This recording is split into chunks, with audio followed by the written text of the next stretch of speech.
हर पहाड़ की चोटी पर, हर नदी के किनारे, हिमाचल की धरती पर एक कहानी छुपी हुई है। कहानी उन देवताओं की जिनके नाम से ये वादियां गूंजती है। आज हम चलते हैं मंडोर घाट, सुन्नी के उस कोने में जहां कुर्गन देवता का अनोखा मंदिर स्थापित है। हर साल गांव वाले उनकी शक्ति, उनकी कृपा महसूस करते हैं। लेकिन ये कहानी यहाँ खत्म नहीं होती। ये कहानी है एक देवता के उदय की, एक विरासत जो सिर्फ किताबों में नहीं, लोगों के खून में दौड़ती है। और आज दो युवा करारा घाट के दिल से उनसे बांट रहे हैं वो कहानी जो उन्होंने सिर्फ सुनी नहीं, जी भी है।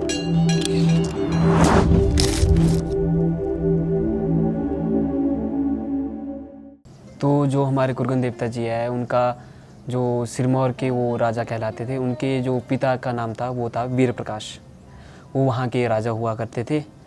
तो एक बार हमारे जो कुर्गन के पिताजी हैं वो अपनी प्रजा का निरीक्षण करने के लिए प्रजा के सामने समीप गए और उन्होंने उनके साथ एक उनका मंत्री गया।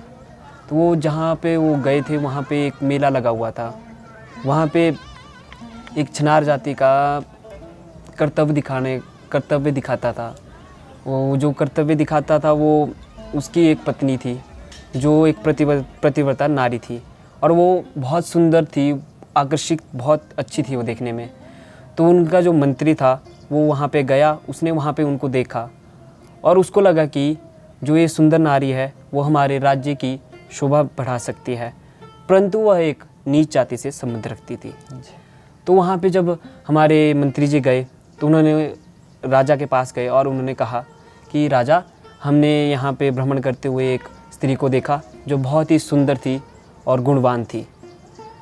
तो हमें लगता है कि यह हमारे राज्य की और हमारे महल की शोभा बढ़ा सकती है। तो उनको मंत्री जी को और राजा के साथ वो वहाँ पे पहुँचे। तो राजा ने वहाँ उनको देखा और कहा कि हाँ, सुंदर तो है परंतु यह एक नीच जाति से संबंध रखती है। तो वहाँ पे जो कर्तव्य दिखाने वाला था, तो राजा ने सोचा कि ये जो कर्तव्य दिखा रहा है इसको हम एक षड्यंत्र से अपनी चाल में लेंगे। तो राजा ने कहा उसको, जो कर्तव्य दिखाता था, कि तुम जो ये हमारी रेणुका नदी है इसको तुम अपनी रस्सी से लांग कर पार कर सकते हो। तो उसने कर्तव्य दिखाने वाले ने कहा कि हाँ, मैं इसको पार कर सकता हूँ। तो जो नाटक दिखाने वाला है उसने तो आधा रास्ता पार कर दिया था। तो राजा सोचता है कि यार, कि मेरे को प्रजा कैसे राजा समझेगी जिसने अपना सारा राज्यपाल एक शर्त में हार गया।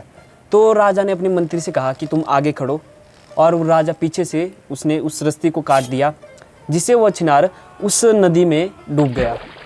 तो उसको डूबता हुआ देखकर उसकी पत्नी रोने लगी और वो जो प्रतिव्रता नारी थी उसने सोचा कि अब मेरा पति तो मर चुका है। तो उसने भी उस रेणुका नदी में छलांग मार दी। छलांग मारते मारते उसने राजा को एक श्राप दिया कि तेरा राज्य 2-3 दिनों में नष्ट हो जाएगा, जो बाढ़ से नष्ट हो जाएगा। तो राजा ने उसकी उस बात को ऐसे ही लिया कि ये तो बहुत कुछ है, बोलते रहते हैं राजा, तो राजा अपने अकड़ में रहते हैं। तो राजा ने उस बात को एक सीरियस नहीं लिया। जब श्राप दे दिया था, तीसरे दिन वहाँ ना एक तुलसा नाम की महिला रहती थी, वो जो गाय के दूध निकाल रही थी। तब उसे एक आकाशवाणी होती है कि ये राजा की नगरी डूब जाएगी, तू अपनी जान बचा के भाग जा। बुढ़िया को जब आकाशवाणी हुई तो उसने पहले तो उसको लाइटली लिया, कि उसने कहा कि आप जो कोई भी है वो अंदर आ जाए और अंदर मेरे से बात करे। जब उसको तीसरी बार आकाशवाणी हुई तो उसने बाहर जाकर देखा तो वहाँ पे कोई भी था नहीं। तो उसको तब उस बात को याद आई जो उस प्रतिव्रता नारी ने उसको राजा को श्राप दिया था। तो उसने राजा के महल में गई और उसने राजा के साथ वार्ता की कि राजा, जब आपको उस प्रतिव्रता नारी ने श्राप दिया था तो आपको याद है? राजा ने बोला हाँ। तो बुढ़िया ने बोला कि आप यहाँ से चले जाओ, ये नगरी डूबने वाली है और पूरा राज्य खाली कर लो। राजा ने बोला कि ऐसा कुछ नहीं है, ये तो बोलने की बातें हैं। राजा हिला तक नहीं, बाकी उसके पुत्र थे वो वहाँ से चले गए सब। तो वहाँ से पुत्र चले गए और जो हमारे नगरवासी थे वो भी चले गए। घोड़ों की जो रखवाली करता था उसका नाम था भड़, जो छनाल जाति से संबंध रखता था, तो वो भी उनके साथ आ गया। तो बूढ़ी औरत के पास वो कुरगन देवता जी और तीनों भाई गए कि माँ, क्योंकि वो उनको माँ ही बोलते थे, कि माँ आप कहाँ जा रहे हो। तो उन्होंने उसको पूरी बात बताई कि ऐसा ऐसा है, ऐसा ऐसा हुआ, तो राजा को श्राप दिया था, ये नगरी डूबने वाली है। तो वो भी राजी हो गए कि बुढ़िया के साथ जाने के लिए, हम भी आपके साथ चलेंगे। तो वो वहाँ से आ गए। तब हमारे जो कुरगन देवता जी है वो हिउन में आ गए, और हमारे जो उनके दूसरे भाई थे वो भज्जी रियासत में चले गए, और तीसरे हमारे शिमला में चले गए। तो हमारे देवता जी हिउन में आए। तो वो जो हमारे जो घोड़े की रखवाली करने वाला था वो भी उनके साथ ही आ गया। तो वो हिउन में एक जंगल में तपस्या करने लगे, क्योंकि हमारे देवता जी महादेव के उपासक थे, बहुत बड़े उपासक थे। किसी भी बीमारी को वो सिर्फ अपने भभूत से ही गायब कर देते थे, मतलब पूरी चीज़ को ख़त्म कर देते थे। तो एक ब्राह्मण कुल होता था वहाँ, जो ह्यून में रहते थे, ब्राह्मण कुल के लोग रहते थे वहाँ। एक औरत होती थी जो बहुत बीमार रहती थी। लोगों ने सोचा, मतलब सबसे जो वैद्य होते थे उस टाइम वो बहुत दूर दूर रहते, जैसे शिमला में हो गए या बिलासपुर में हो गए। तो उन्होंने सबसे वैद्यों से दवाइयाँ ली, सबसे लिया, उनसे कुछ भी नहीं हुआ। तो जो पहले के टाइम में तो ऐसा होता था, जब कोई मरने वाला होता तो सारे लोग इकट्ठा हो जाते थे। तो वो भी यहाँ आ गए, वो क्षमा मांगने लगे, माता से अगर मेरे से कुछ गलती होगी, हमसे कुछ गलती होगी, आपकी कोई इच्छा है वो पूरी नहीं है तो क्या आप हमें बताइए। तो जो माता था उसने बोला कि यहाँ एक पहाड़ पे एक वो संत रहता है, उसके पास मुझे ले चलो। वो लोग उसे वहाँ ले गए। उन्होंने अपनी बभूति दी और थोड़े से कनक के दाने, जिन्हें हम सुतांजे बोलते हैं, वो उन्हें दिए। महिला थी वो बिल्कुल तंदुरुस्त हो गई। फिर उसके बाद जो महिला थी वो उसे मतलब उन्हें बहुत ज़्यादा मानने लगी। जब वो खाना बनाती तो उनके लिए एक हिस्सा रखती थी हमेशा उनके लिए। जो श्वेत के राजा थे वो उनसे जलते थे, तो क्योंकि प्रजा उनके पास जाती थी ना कि हमारे पास आती थी। तो उन्होंने ना और ब्राह्मणों के कान भर दिए कि हमने नहीं, कि ये तुम्हारी जो ये माता है ना उसके पीछे पड़ा हुआ है। तो ब्राह्मण गुस्से में आ गए, उन्होंने यज्ञ में बुलाया। जब यज्ञ में बुलाया तो जो वृद्ध महिला थी तो उन्हीं की बात वो हमारे देवता जी सुनते थे, क्योंकि वो पूरे गांव में किसी से संबंध नहीं रखते थे। परंतु जो बुढ़िया थी ना वो उनसे बहुत एक टाइप से स्नेह रखती थी कि हाँ इन्होंने मुझे ठीक किया है और ये एक संत महात्मा है, उनसे वो बहुत स्नेह रखती थी। जब उन्होंने उसको बोला कि आप उनको बुलाओ, क्योंकि हमारे आगमन से तो ये नहीं आएंगे, तो वो वहाँ पे गए, वो माँ गई, उन्होंने उनको बुलाया कि हमारे यहाँ पे एक यज्ञ है, जैसे हमारे अपने लोकल भाषा में भाटिये बोलते हैं कि हाँ उन्होंने भाटिये की है, उस टाइप से उन्होंने यज्ञ रखा। तो देवता जी ने बोला कि हाँ मैं आ जाऊँगा, और वो उस यज्ञ में गए। और उनके साथ वो जो हमारे घोड़े के रखवाली थे भड़, जिनको छनाल नाम से जाना जाता है, वो भी वहाँ पे चले गए। तो उनको जैसे वो नीच जाति से, तो उनको बाहर रखा कि आप बाहर बैठो, इनको हम अंदर ले जाएंगे। तो उनको अंदर ले गए। तो वहाँ पे 1-1.5 घंटे के बाद जब वो भड़ सोच रहा था कि अब तो भोजन का भी समय हो गया, यहाँ पे तो भोजन भी नहीं आया, तो उसने सोचा कि मेरे प्रभु तो जो अंदर है वो भी जब भोजन करेंगे तो मेरे को तो अवश्य देंगे। तो वो सोच में पड़ गया कि ऐसा क्यों नहीं हो रहा कि मेरे को भोजन नहीं दे रहे। तो उन्होंने कईयों से पूछा कि ऐसा क्या है, तो उन्होंने किसी ने भी उनको कुछ नहीं बताया। तो जब वो अंदर बैठे हुए थे तो हमारे जो ह्यून के जो 3-4 ब्राह्मण आए, वो उन्होंने दरवाजे को कुंडी वगैरह लगाई और एक दराट से उनका जो हमारे देवता जी है उनका सिर धड़ से अलग कर दिया, तो और उनको मार डाला। तो और उन्होंने उनको एक किल्टे में बंद कर दिया और वहाँ के लोग उनको ले जाने लगे सतलुज में बहाने के लिए। जब हमारे देवता जी को जो ब्राह्मण जो किल्टे में भर के ले जा रहे थे, तो हमारे भड़ ने उनको देखा कि ये कहाँ जा रहे हैं और किल्टे में क्या रखा है। तो उन्होंने उनसे प्रश्न किया कि आप इसको कहाँ ले जा रहे हैं और इसमें क्या है भरा हुआ। तो उन्होंने उसको बताया कि ये वो है कि हमने इनको काट दिया है, अगर तू इनको किसी को भी ये बताता है कि हमने ये काटा है तो हम तेरे को भी मार देंगे। तो भड़ ने बोला कि नहीं, मैं किसी को नहीं बताऊँगा, परंतु आप इसको मेरे को दे दो, मैं तो इस दिशा में जा रहा हूँ और मैं इसको सतलुज में बहा दूंगा। तो वो उन्होंने उसको किल्टे में उठाया और वो चल पड़ा सतलुज नदी को। जब वो सतलुज नदी को जा रहा था तो वो एक पहाड़ी चढ़ रहा था, तो उसको पीछे से किल्टे से आवाज़ आई कि मेरे को प्यास लगी है, मुझे पानी दे। तो उसने पहली बार में उसको इग्नोर किया कि पता नहीं कौन है, शायद मेरे कान बज रहे हैं या मेरे को कुछ अनाप शनाप सुनाई दे रहा है। तो दूसरी बार फिर से वो आगे चलते चलते उसको फिर से आवाज़ आई कि मुझे प्यास लगी है, मुझे पानी दो। तो उसने बोला कि पता नहीं। तो तीसरी बार जब फिर से आई तो उसने बोला कि प्रभु आप कौन है या क्या है, तो आप क्या बोल रहे हो। तो उसको कुरगन भगवान जी का जो सिर था वो सामने आया और उसने दर्शन दिए कि कहा कि मैं अब देवकला को प्राप्त हो चुका हूँ, अब मुझे अंतिम बार सतलुज का पानी चाहिए। तो उसने बोला कि अब यहाँ पे मैं सतलुज का पानी कहाँ से लाऊंगा, बस थोड़े से कोस दूर हमारी सतलुज नदी है, यहाँ पे मैं आपको पानी दे दूंगा। 2 की कोस दूर गए थे, फिर कक्कड़ का पेड़ आया, उसके नीचे वो विश्राम करने के लिए बैठा था। तो उस टाइम में वापस देवता जी का जो सिर था वो बोलने लगा कि मुझे पानी पिलाओ, जो मुझे प्यास लगी है। तो वो भरत हाथ जोड़ के खड़ा हो गया, हे छत्रपति, हे नरपति कि अभी तो जो ये सतलुज है वो 2 कोस दूर है, तो मैं अभी आपको कहाँ से लाऊं, यहाँ कहीं और पानी मिलेगा भी नहीं। तो देवता जी बोलते गुर्ज, मेरी जो एक गुर्ज है इसे धरती पे मारो। जैसे जितनी बार भर ने गुर्ज धरती पे मारी उतनी बार एक चमत्कार होता रहा। पहली बार निकली मिट्टी, दूसरी बार निकला खून, तीसरे में निकला गौमूत्र, चौथे से निकला दूध और 5वें से निकला सतलुज का पानी। फिर उसके बाद जो देवता महाराज थे ना, उन्होंने 2.5 उंगली भर पानी पिया। और आज भी वो जो जगह है वो वहाँ है। जब भी नीचे सतलुज का पानी गंदा होता है तो ऊपर उस तालाब जैसे का पानी हो जाता है। नीचे वहाँ कम है पानी तो ऊपर भी वो कम हो जाएगा, ऊपर ज़्यादा है पानी तो नीचे सतलुज का पानी भी ज़्यादा हो जाएगा। जैसे सतलुज का जल स्तर बढ़ता है तो वहाँ का भी बढ़ता है, सतलुज का जल स्तर घटेगा तो वहाँ का भी घटेगा। और अभी भी मानते हैं कि गर्मियों के टाइम में अगर बारिश नहीं हो रही हो और उस जगह पे आप कीर्तन करोगे रात को तो बारिश ज़रूर होती है, अगले दिन बारिश ज़रूर होगी। तो फिर महाराज जी ने बोला भड़ को कि यहाँ पर है शिमलधार पे माता मनसा का वो है मंदिर है। माता मनसा थी वो वहाँ के लोगों की कुलजा होती थी, कुलजा माता थी। तो भड़ ने वो किल्टा था वो वहीं रखा और वहाँ से वो चल पड़ा माता के पास गया। तो जैसे वो नीच जाति का था तो जो द्रोणी होते उन्होंने उसे पकड़ लिया, अंदर वो मारने वाला था।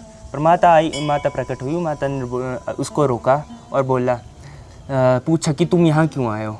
तो वो भड़ बोलता कि सिरमौर का टीका है जो वो आपसे की शरण में आना चाहता है। जो फिर माता ने बोला कि जैसे ही वहाँ की वो कुलजा थी, अगर मैंने तुम्हें शरण दी और इन्होंने मुझे पूछना रहने दिया तो मैं क्या करूँगी, उन्होंने उन्हें मना कर दिया। फिर वो भड़ देवता जी के पास गया, देवता जी को पूछता है ऐसा बताया कि माता ने ऐसा बोला आपको। तो माता बोलती है देवता जी बोलते हैं कि तुम वहाँ जाओ माता के पास वापस। तो वहाँ पे वो देवता जी के पास से वो भड़ देवता माता के पास आया। तो माता से कहा कि माता जो हमारे जो देवकला में जो हमारे देवता जी गए हैं वो आपसे चाहते हैं कि आप हमारी धर्म की बहन बन जाए। तो माता ने कहा कि पहले तो माता ने सोच विचार किया कि ऐसा ऐसा, क्योंकि वहाँ के ब्राह्मण थे, उनकी जो कुरिष्ट थी कुलजा माता थी, तो वो उनको पूजते नहीं, उनको कुछ धूप वगैरह कुछ बत्ती वगैरह नहीं लगाते या उनको जो रोड धूप चढ़ता है वो नहीं चढ़ाते। तो माता ने फिर से विचार किया कि चलो ठीक है, साथ नहीं दिया उन्होंने, माता ने अपने साथ उनको स्थान नहीं दिया, उन्होंने दूसरी पहाड़ी पे दिया, दूसरी पहाड़ी पे दिया था जिसका नाम था शिम्बलधार। जहाँ पे शिम्बलधार थी, वहाँ पे शिम्बल होते थे बहुत सारे, शिम्बल फ्रूट होता है एक टाइप से। हाँ, वहाँ पे उन्होंने माता ने उनको स्थान दिया।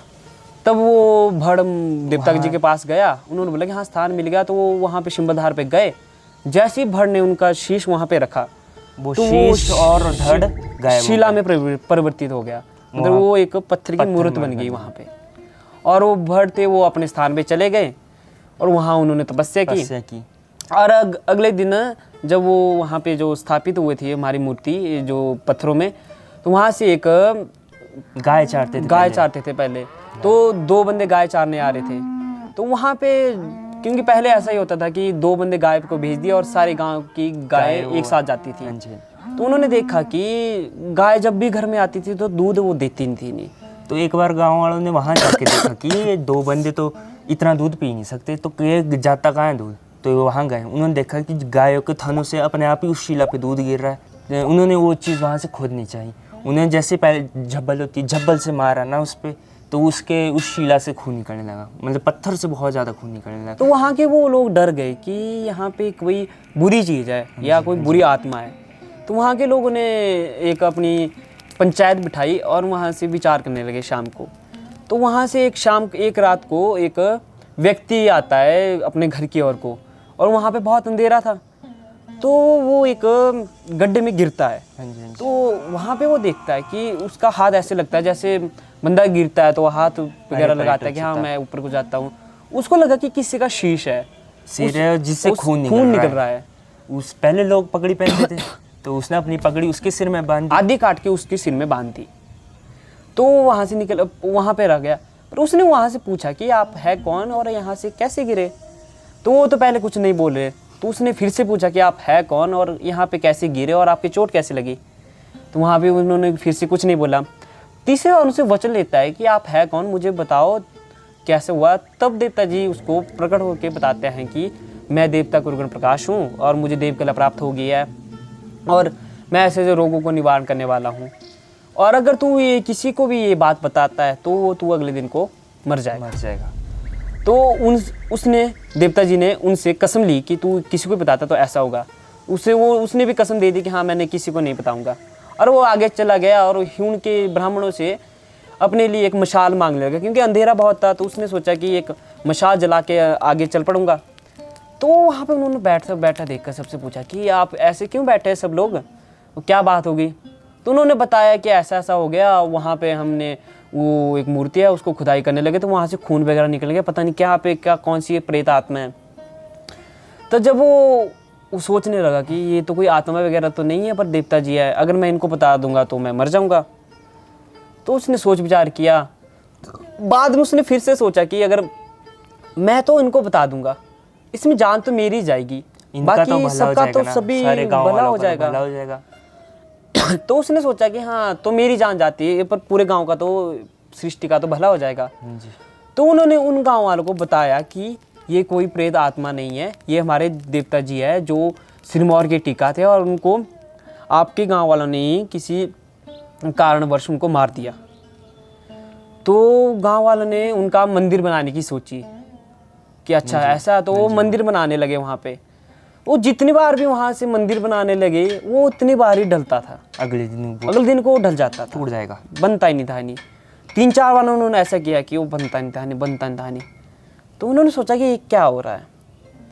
तो उन्होंने, देवता जी ने किसी बंदे में प्रवेश किया और कहा कि मेरा जो अपना कुल का पुरोहित है, तो गर्ग ऋषि होते थे, गर्ग जो होते थे वो बज्जी रियासत के कुल पुरोहित होते थे।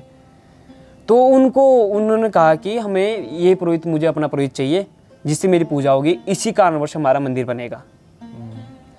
तो उन्होंने वो पुरोहित लाया और उनसे पूजा अर्चना वगैरह कराई और उसके बाद मंदिर का निर्माण किया।